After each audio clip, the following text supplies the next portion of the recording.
completely agree. Just generally waking up with a grateful heart, having a attitude of gratitude. See what I did there? It just makes everything better. All right. Welcome to our viewers in Nigeria and across Africa, or wherever you're watching from. It's a conversation on True West Television Network, your digital first Pan-African news network. And as always, the conversation is quite insightful and engaging. My name is Adesuwa Osuyi.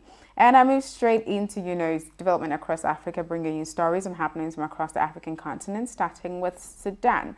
So at least 5 demonstrators were on Saturday killed by the Sudanese security forces in a crackdown on anti-coup protesters after the military tightened its grip by forming a new ruling council.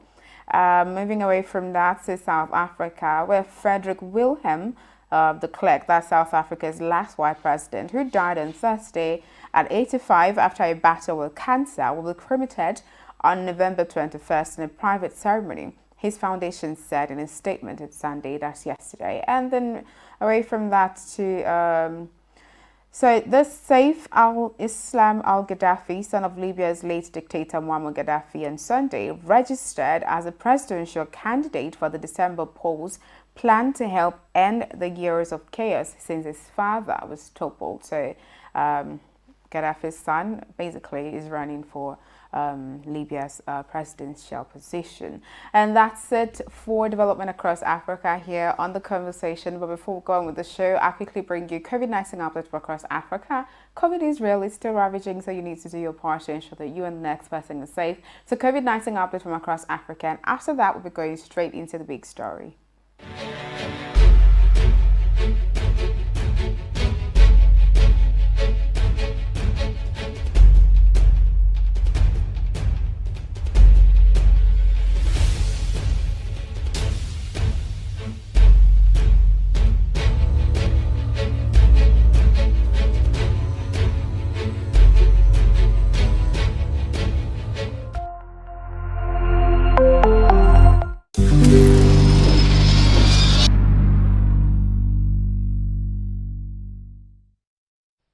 You're still watching The Conversation on True West Television Network, and it's about that time where I bring you the crux of the conversation. That is the big story. We get to discuss topical issue that the country is confronted with. And today we're discussing surviving diabetes in Nigeria. Yesterday was World Diabetes Day, and that conversation has been on the lips of one of many Nigerians, especially as we're seeing maybe a surge in especially young people, having diabetes these days.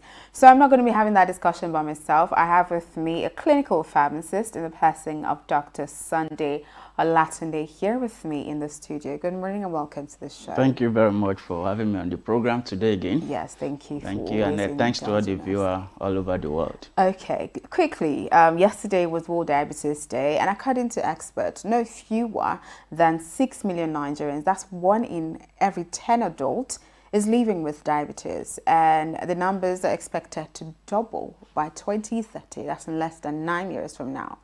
What is the reason? Let's take it from the background.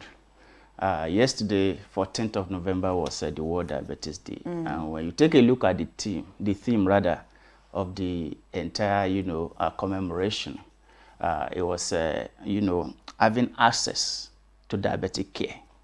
The basic reason is that access has not been well extended globally, not only in Nigeria, but it's worse in the third world country, where access to medications, access to the right education about what diabetes is and the predisposing factors, access to insulin. It's about 100 years where insulin has been discovered. No, it's still not affordable as we speak. So a lot of people that have diabetes, they still don't have sufficient access to, the medication, sufficient access to, education, because education is key. We say prevention is better than cure. And for you to be able to prevent a certain thing, you must know about it. If you don't know about it, you fall a victim. You become diabetic without you having a prior knowledge of it. But when you have a prior knowledge, when you have been equipped with knowledge, you are familiar with the predisposing factors, you can then avoid the predisposing factors. That which you can do on your own, you do. the ones you know you cannot affect on your own or effect on your own. You lean on the knowledge of the expert. Okay. So because of this lack of knowledge, because of a lack of access, because of poverty, and so on and so forth, you know, the rate of diabetes is still increasing, and it's expected that it's going to be more than this. Yeah, you mentioned education earlier, or knowledge about what diabetes really is, and I think we should talk about that, because I think I saw a post on social media, I think it was about 2 days ago, was it yesterday, that sugar isn't actually the cause of diabetes. Right? I don't know how true that is, because over time we've been told that, oh, if your sugar intake might cause you to have diabetes and all of that. And the doctor was saying it's not necessarily you taking sugar that causes diabetes. How true or how false is that? Okay, let's delve a little into what diabetes is. Okay. Actually. There's a relationship between diabetes and sugar, but it's not exactly the sugar thing. Okay. What happens is that when we take our food, the normal food, the carbohydrates, especially when they get digested in the stomach and get absorbed at the level of the intestine into the bloodstream, this is sugar. It is converted into, you know, all this, what we can call the monosaccharide, the simple sugar, such as glucose, and the sugar we are talking about. When this sugar enters into the blood, it's supposed to be distributed to the cells that need it to produce energy, the energy with which we function, we do everything that we do. But in the process of this, there is a certain hormone that is produced in the body that helps us to deliver this sugar to the cells of the body. Okay. This hormone is called insulin, and it is produced at the islet, the beta cells of the islet of the pancreas. You know, you have heard of pancreas, pancreas before. It is this particular gland that produces this insulin. When insulin is produced in the right quantity, it helps us to mop up the sugar in the blood to the cells that require it in order to produce their energy. But when the pancreas is not sufficiently producing the insulin, insulin is not available to do the work, and as a result, the sugar that ordinarily should not become a problem now becomes a problem, because you now have excess of this sugar in the blood not being deposited to the cells. Okay. That is one part of it. The second part is that you may have the insulin, but the cells that require it are not sensitive to the function of this insulin. The insulin is doing its own work, but the cells are not responding to it. Apart from that, the insulin requires to bind to its own receptor before it's able to do that work. If the receptors are blocked or the receptors are not available for the insulin to bind before it can do that work, you may see a situation where this particular function of reducing the sugar in the blood by depositing it to the cells is not done. And when that is not done, you have increased level of sugar in the blood. Another part to it is sometimes the pancreas is not even there at all as a result of one reason or the other. For example, in the issues of autoimmune diseases, in which the immunity of the body attacks the pancreatic cell, that the cell of the pancreas itself, and the pancreas itself is dead. It can no longer produce any insulin at all. So in this case, insulin is the basic reason. Okay. However, it has to regulate sugar.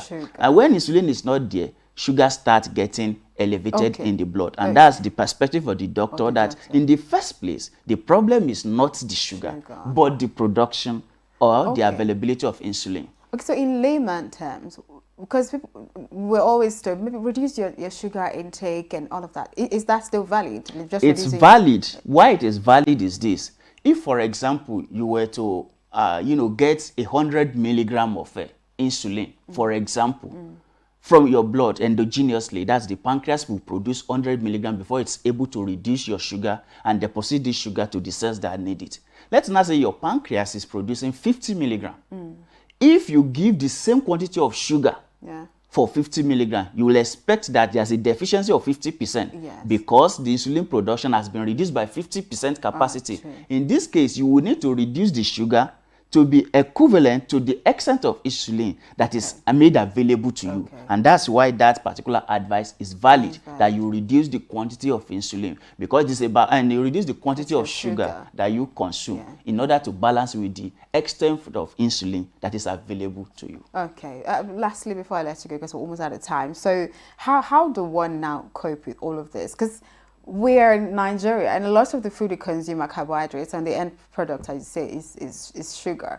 Yeah, so a lot of Nigerians are maybe naturally prone to having diabetes, right? Yes. So how do we now manage all of this, and how do we cope, maybe preventive measures and all of that? Yes, we do two together. first we'll be familiar with what we call the predisposing factors. When we have the knowledge of predisposing factors, we know what we can do in order to avert being a victim. Okay, first and foremost, we know that it's about sugar and it's about the production of insulin. But the insulin to be produced is not in the control of an individual. Yeah. What is in the control of an individual is to reduce the sugar consumption. Let me say reckless sugar consumption is to reduce that. Okay. As much as that, you have to be familiar with what your family history is. Okay. For those who have parents who, let's say, both parents are diabetic, they have a very high probability of becoming diabetic early or even later in life. About 60 to 70% tendency for such offspring of such kind of union. But where only one parent among between the two is diabetic, the person has just like 40% tendency to be diabetic. Having this type of knowledge will make you that you should be extremely careful in the consumption of carbohydrates. Okay. And that, sedentary lifestyle is something that should be avoided as much as possible. A life of consumption of food, whether in the form of fatty food or carbohydrate and all that, without a physical exercise to burn them off. Okay, because if you consume and you don't burn enough, in situations like that, they are likely going to settle in the blood for you because they will not be, utilized by the cells. It is when you are physically active that the cells demand for more sugar and they help you mop it up from the bloodstream.